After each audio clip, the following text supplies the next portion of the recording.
જય શ્રી કૃષ્ણ મિત્રો, welcome to my channel Meela Kachhot cooking show. તો આજે આપણે વિન્ટર સ્પેશિયલ ખજૂર પાકની રેસીપી બનાવવાની છે. મેં અહીંયા ખજૂરના લાડુ બનાવેલા છે. પ્રથમ મેં અહીંયા એક પેનમાં ઘી ગરમ કરવા માટે મૂકેલું હતું. ઘી ગરમ થાય પછી આપણે એમાં ગુંદને તળી લેવાનો છે. ગુંદને તળવા માટે મેં થોડું ઘી વધારે લીધું હતું. ત્યારબાદ આપણે ખજૂર એમાં શેકવાનો છે, એટલે ઘી થોડું કાઢી લેવાનું છે, કેમ કે ખજૂર પાકમાં ઘી ઓછું જોઈએ છે. ત્યારબાદ આપણે એમાં ખજૂરને શેકી લેવાનો છે. મેં અહીંયા ખજૂરના ઠળિયા કાઢી અને એને ઝીણો ઝીણો કટ કરી લીધો છે. તમે એને મિક્સરમાં પણ પીસી શકો છો, પણ આ રીતે ઝીણો કટ કરી અને પછી તમે એને જે બટેટાનું મેસર આવે છે પાઉંભાજીનું, એ મેસરની મદદથી આ રીતે મેસ કરો તો તમારે એને મિક્સરમાં ક્રશ નથી કરવો પડતો, કેમ કે એનાથી મિક્સર બગડી જવાની શક્યતા રહી છે. અહીંયા ખજૂરને 10 મિનિટ સુધી શેકેલો છે. એક ડોના ફોર્મમાં તૈયાર ન થાય ત્યાં સુધી આપણે એને શેકવાનો છે. અને મેં અહીંયા 1 કિલો જેટલો ખજૂર લીધો હતો.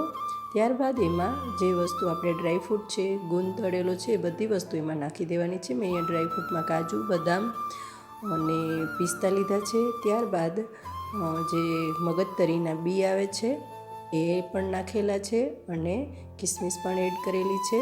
ત્યારબાદ આ બધી વસ્તુ નાખવાથી ખજૂરમાં ટેસ્ટ ખૂબ જ સરસ આવે છે ખજૂર પાકનો. અને વિન્ટરમાં આ બધી વસ્તુ હેલ્થ માટે પણ ખૂબ જ સારી છે. તો આમાંથી કોઈ તમને વસ્તુ પસંદ ના હોય તો તમે એને સ્કીપ કરી શકો છો, ફરજિયાત કાંઈ નથી. આ બધી વસ્તુને સારી રીતે મિક્સ કરી દેવાની છે. અને ત્યારબાદ આપણે એમાં જે જિંજર પાવડર આવે છે, એટલે કે સૂંઠનો પાવડર, એ આપણે એડ કરીશું. એનાથી ટેસ્ટ ખૂબ જ સરસ આવે છે, પણ એ ઓપ્શનલ છે, નાખો તો વધારે સારું. અને જો ના પસંદ હોય તો તમે એને સ્કીપ કરી શકો છો, પણ એ ટેસ્ટમાં ખૂબ જ સરસ લાગે છે. ટ્રાય જરૂરથી કરજો જો પસંદ હોય તો. ખજૂર પાકની આ રેસીપી એકદમ હેલ્ધી છે, કેમ કે એમાં ઘી પણ ઓછું છે અને બધા જ ડ્રાયફ્રૂટ છે એકદમ ફૂલ નાખેલા. અને ત્યારબાદ એમાં ખાંડ કે ગોળ કોઈ પણ વસ્તુ આપણે નાખેલી નથી, એટલે ખૂબ જ હેલ્ધી છે.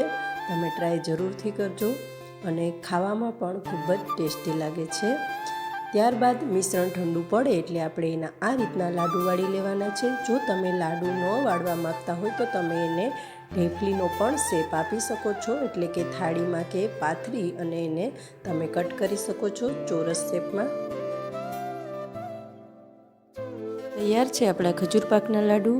તમને કેવી લાગી મારી આ રેસીપી મને કમેન્ટ સેક્શનમાં જરૂરથી જણાવજો. અને જો વિડીયો પસંદ આવ્યો હોય તો લાઈક કરજો, શેર કરજો અને ચેનલમાં નવા હોય તો પ્લીઝ સબસ્ક્રાઈબ કરજો. હવે પછી મળીશું નેક્સ્ટ વિડીયોમાં. ત્યાં સુધી આવજો.